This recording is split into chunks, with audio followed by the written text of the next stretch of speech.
ఆయన కలిగి ఉన్నదానికి ఆయన చేసేదానికి రివర్స్గా ఉంది. సింపుల్ అర్థం చేసుకుంటే, ఎందుకు నీకు విస్తారంగా ఇవ్వలేదంటే, ఒకవేళ విస్తారంగా ఇస్తే నువ్వు నాశనం అవుతావని నీ నాన్నకు తెలుసు. అందుకే శ్రీమంతుడైనా కూడా నీకు ఎంత అవసరమో అంతే ఇస్తాడు. మళ్ళీ ఆయన కూడా అంటుంటాడు, సమస్తము నీకోసమే దాచిపెట్టే అంటాడు. ఇవ్వవయ్యా, చాలా ఇబ్బందులు ఉన్నాయి అంటావు నువ్వు, ఇస్తాలే సమయం ఉందిలే అంటాడు. ఇదే కారణం తమ్ముడు యేసుప్రభు నమ్ముకున్న 1000 లక్షలో ఇస్తాడు. ఎప్పుడు అవసరమో అప్పుడు ఇస్తాడు. నీ చేతి ఖర్చుకు 10 రూపాయలు మాత్రమే ఇచ్చే నీ తండ్రి నీకు గొప్ప శ్రమ వచ్చిందనుకో, 10 లక్షలైనా సరే అప్పు తెచ్చైనా పెట్టి బతికించుకుంటాడు. అది నీ ప్రాణం మీదకి వచ్చిందంటే నీ కోసం 10 లక్షలైనా శాంక్షన్ చేస్తాడు. యేసయ్య అంతే, తండ్రి అంతే. ఎందుకు నాకు ఈ ఆర్థిక దారిద్ర్యం అంటే, అందుకు ఒక ఏజ్ ఉంది. ఆ మెట్టుకు నువ్వు వచ్చిన దాకా నీకు మితంగా మాత్రమే ఇవ్వబడిద్ది. ఆ ఏజ్కి నువ్వు రీచ్ అయినప్పుడు ఆకాశవాకిళ్ళు విప్పి పట్టజాలనంత ఇస్తాడు. అందరినీ శాసించే అధికార అయ్యుండి కూడా నిన్ను పంతులు తంతుంటే మౌనంగా సహిస్తాడు. ఎందుకు? నీకు విద్య అబ్బాలి, పాఠం నేర్వాలి, లేకపోతే భ్రష్టు పడతావు. అందుకే కొన్ని శ్రమలు నీకు కలుగుతూ ఉంటే మనసుని రాయి చేసుకొని మౌనంగా చూస్తూ ఉంటాడు. మీకు విరక్తిగా ఉందా, లేకపోతే అర్థమవుతుందా? ఎంతమందికి అర్థమవుతుంది? నడువులు ఎంతమంది నిలబడుతున్నాయి? రైట్, ఒక్కసారి పైకి లేచి నిలబడండి. ఎటు కదలొద్దు, నేను ప్రార్థన చేయబోతున్నాను. మీ నాన్న అసాధ్యమన్నది లేనివాడు, ఆయనకు అసాధ్యమన్నది లేదు. ఆయన కొన్ని విషయాల్లో నీ సంగతుల్లో నిన్ను నలగనిస్తున్నాడు, మౌనంగా ఉన్నాడు. మీ నానే ఎందుకయ్యా మౌనం అంటే, అది నీకు అవసరం అంటాడు. ఎందుకయ్యా ఈ పేదరికం, అది నీకు అవసరం. ఎందుకయ్యా ఈ శ్రమ, అది నీకు అవసరం. అదే నీకు పాఠం. భవిష్యత్తులో నీవు నా బిడ్డగా అనేకులకు ఆశీర్వాద కారణంగా ఉండాలంటే ఆ కొలిమంతా నీకు అవసరం. అది సహించిన నాడు ఒక విలువైన పాత్రగా నువ్వు మార్చబడతావు. అదే మాట పేతురు పత్రికలో రాసింది. అవసరాన్ని బట్టి అగ్ని వంటి శ్రమలు, అవి అవసరం అన్న మాట మర్చిపోవద్దు. ఒకవేళ నిన్ను బాగా కలత చెందిస్తే సంతోషంగా నువ్వు ఆయన దగ్గరికి వెళ్ళి ఆయనతో చనువుగా మాట్లాడి నీ కన్నీళ్ళు ఆయన ముందుంచి ఆయన దగ్గర సమాధానం పొందవచ్చు. లేదా ఓర్చుకునే శక్తినైనా అడగవచ్చు, లేదా నేను తట్టుకోలేను నాకు విడుదల ఇవ్వమని కూడా అడగవచ్చు. నిర్ణయం నీదే. నువ్వు గురి కలిగి అడిగితే తప్పకుండా ఓకే వదిలేసే అంటాడు, పోయిద్ది. ఎంతమందికి అర్థమైంది బిడ్డలారా? మీలో కొంతమంది నలుగుతున్నారని నాకు తెలుసు, అందుకు చెప్తున్నాను ఈ విషయాలు. దేవుడు నానైనప్పుడు, నేను ఆయన కొడుకుని కూతురునైనప్పుడు ఎక్కడ లేని బాధలన్నీ నన్నేందుకు చుట్టుముడుతున్నాయి?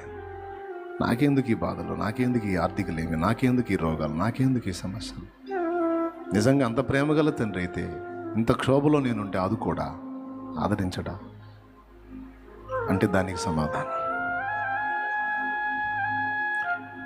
అందరం కలిసి పాడదామా? కాల్చబడకపోతే స్వర్ణం విలువ పొందలేదు, చీల్చబడకపోతే మేఘం వర్షాన్ని ఇవ్వదు, దున్నబడకపోతే భూమి, చెక్కబడకపోతే శిల్పం కాదు, శ్రమల కొలిమిలో కాలకపోతే యేసు రూపు రాదు. ప్రార్థన. పరిశుద్ధుడైన మా తండ్రి, ప్రేమాస్వరూపేగు దేవా, యేసయ్యా నీకు వందనాలు. నీవు మా తండ్రివని మేము నీ పిల్లలమని పరలోకపు తండ్రి ఈరోజు నీ వాక్కు ద్వారా మాకు వెల్లడి చేశావు. నీ ప్రియ కుమారుని మా కొరకు ఆహుతించావు. ఆయన్నిచ్చిన దేవుడు, ఆయనతో పాటు సమస్తాన్ని మాకు ముందే సిద్ధపరిచిన దేవుడు. అవిశ్వాసము చేత మేము పొందలేకపోతున్నాం చాలా. ఇది మొదలుకొని విశ్వాసము గలవారమై నిన్ను తండ్రిగా గుర్తించి, నాన్నగా ఎరిగి, సమీపమై నీతో సహజీవనం జీవించి నీ కృపలో సమస్తము స్వతంత్రించుకునేట్టు మమ్మల్ని అనుగ్రహించు. యేసు నామములో పొంది ఉన్నాము తండ్రి. ఆమేన్. ఆమేన్. నేను చెప్పిన ఈ విషయం ఎంతమందికి అర్థమైంది?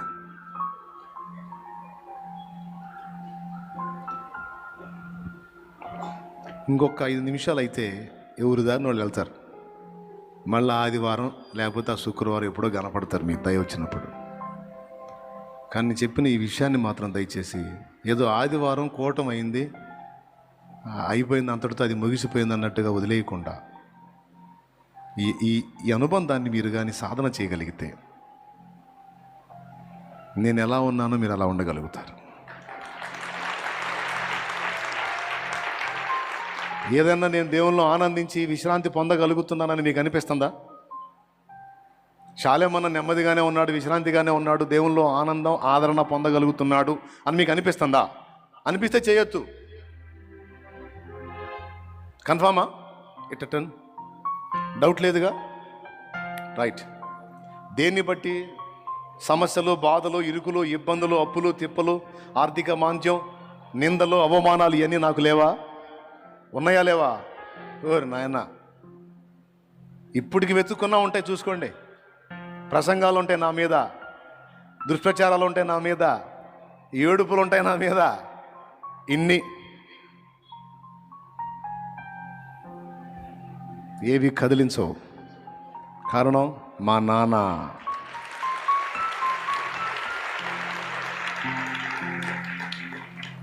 ఆయనతో నాకున్న అనుబంధం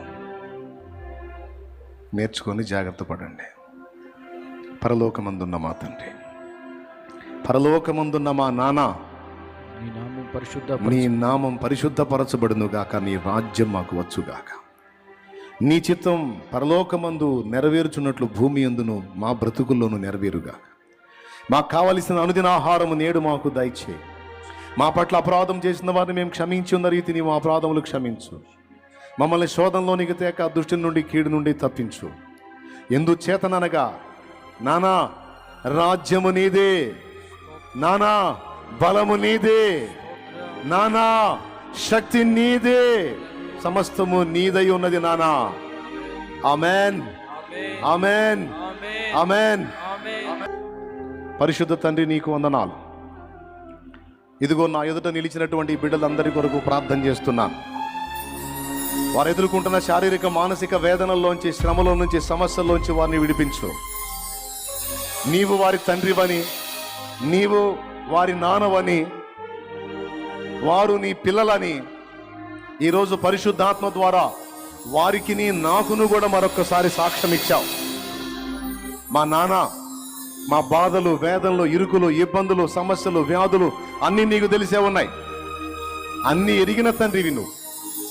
నీ బిడ్డల్ని స్వస్థపరచు, నీ బిడ్డల్ని బంధ విముక్తుల్ని చేయి, వారి కన్నీరు తుడవు, వారికి ఆదరణ కలిగించు, వారి జీవితాల్లో విప్లవాత్మకమైన మార్పులు కల్పించు, వారి సర్వ శరీరమును స్వస్థపరచు, వారి ప్రయత్నములు నీ చిత్తములో సఫలపరచు. వారు ఎదుర్కొంటున్న శారీరక, మానసిక, ఆత్మీయ సమస్యల నుంచి విడుదల, స్వస్థత. వారి బిడ్డల జీవితాలు కూడా ఆశీర్వాదకరం కావాలి. వారి సంతతి ఆశీర్వదించబడాలి, స్వస్థత పొందాలి. వారు కలిగి ఉన్న వ్యాధులు యేసు నామములో వారిని విడుచునుగాక. ఇందాక సాక్ష్యాల్లో మేము విన్నాం, గడ్డ ఉంది అని రిపోర్ట్స్ వచ్చినాయి.